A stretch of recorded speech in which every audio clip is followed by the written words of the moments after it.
I think the startling thing about it is the sort of almost blasé nature in which the government has announced the scale of the cuts. And interesting, on the course, the big numbers of 500,000 jobs going in the public sector and linked up to another 700,000 in the private sector.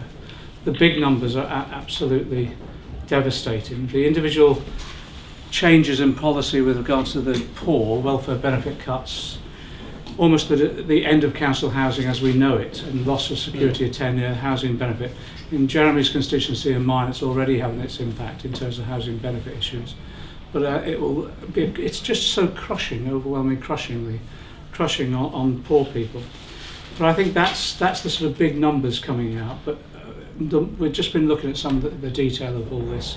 Careful wording in his statement around cash increases in certain areas of expenditure rather than real increases and real thing means that there's ongoing cuts in every department. And where he's mentioned that there will be cash protections, it means basically over 4 years the inflation and other demands within that particular sector won't be taken into account. So this argument that the overall cuts come out at 19% is nowhere near the truth in individual departments. If you look at the detail of the budget itself, area by area now, we're sort of uncovering much larger scales of cuts as a result of that.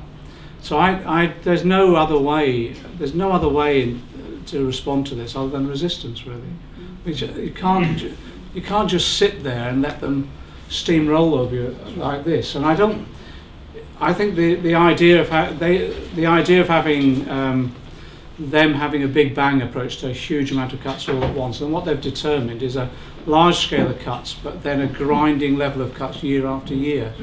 And I think for us now, what we've got to try and do is recognise that we are in an absolute war of attrition now, and this is going to result in resistance breaking out in all different areas.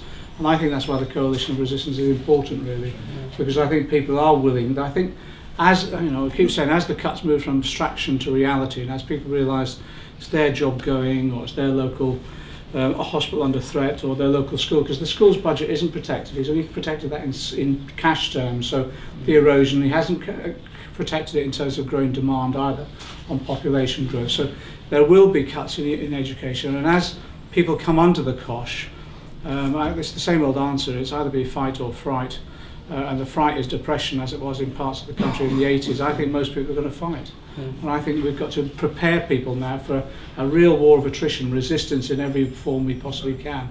And the problem with this place, it's an unreal, absolutely unreal world. So you're having that debate around, you know, whose cuts are the worst, but they're still all talking about cuts. And I don't think that's what people want in the real world. I genuinely think they want an alternative. And the alternative discussions will take place on picket lines, on demonstrations, and in public meetings, and people have their own ideas. And it is about redistribution of wealth, it is about understanding how the system works.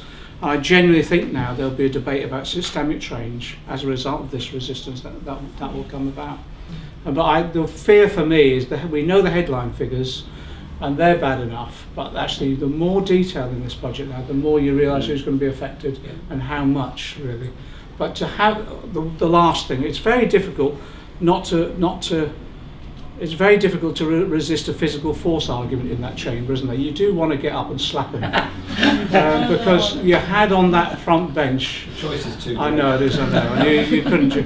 But on that front bench, you know, like the dispatches programme proved, you know, millionaire after millionaire after millionaire, all of them using tax havens to avoid paying their taxes and whatever. It's just so offensive. It really is. And I think our job now is to expose that as it is, really. And I think when people see that, they'll get so much more angry and feel about it.